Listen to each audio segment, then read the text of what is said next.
שלום עליכם, מלאכי השלום, מלאכי עליון.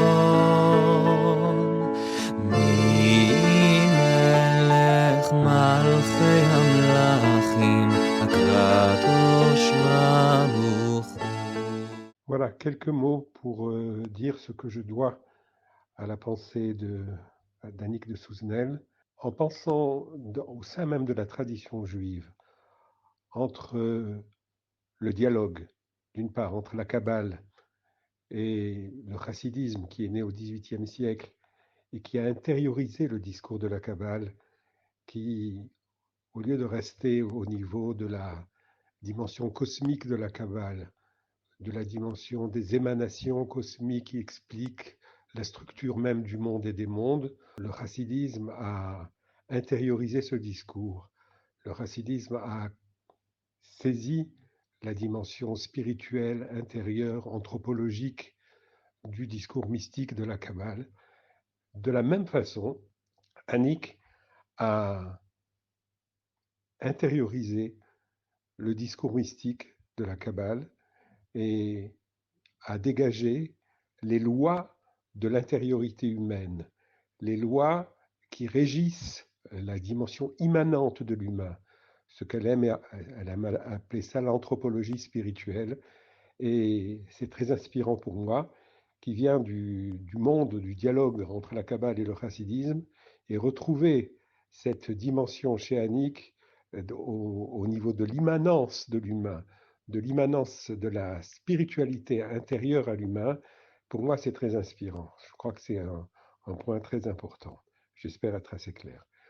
La deuxième dimension qui me parle beaucoup, c'est que, avant de rencontrer Annick, j'étais dans le dialogue interreligieux.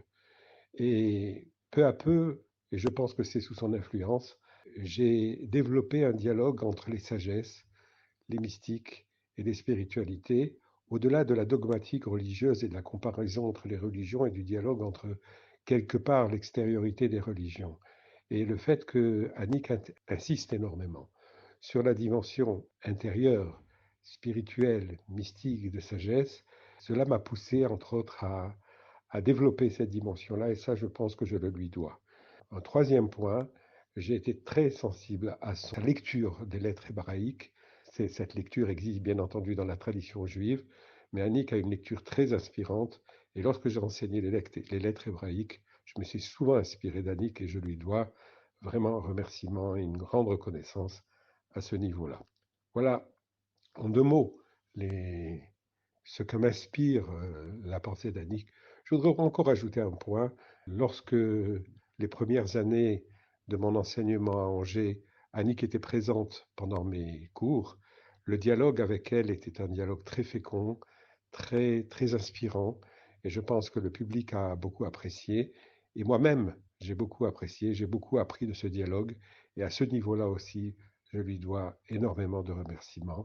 Et tout ça a été dans l'amour, dans la compréhension mutuelle, et dans le respect mutuel, et ça m'accompagne encore aujourd'hui. Encore un mot, bien que ça paraisse évident, ce que nous devons tous à Annick, c'est qu'elle a proposé un discours intérieur à ce qui peut paraître une histoire biblique, une histoire événementielle, superficielle, et en fin de compte, elle nous propose une lecture intérieure qui nous renseigne sur les profondeurs de l'être, et c'est, de son point de vue, l'essentiel de la vocation biblique. Dans le judaïsme, bien entendu, cette dimension existe, mais je pense que majorité ou la totalité des traditions spirituelles lui doivent cette lecture. Je pense par exemple à son livre sur l'Égypte intérieure, où elle montre que ce qui paraît une histoire de plaies d'Égypte, etc., en fin de compte, c'est le cheminement de l'homme à travers les déraillements, les difficultés, les chutes de l'homme et sa manière de se relever et de grandir. שלום עליכם, מלאכי השלום, מלאכי עליון.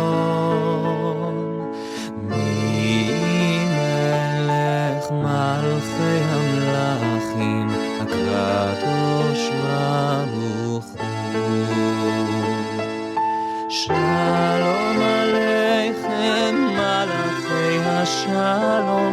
מלאכי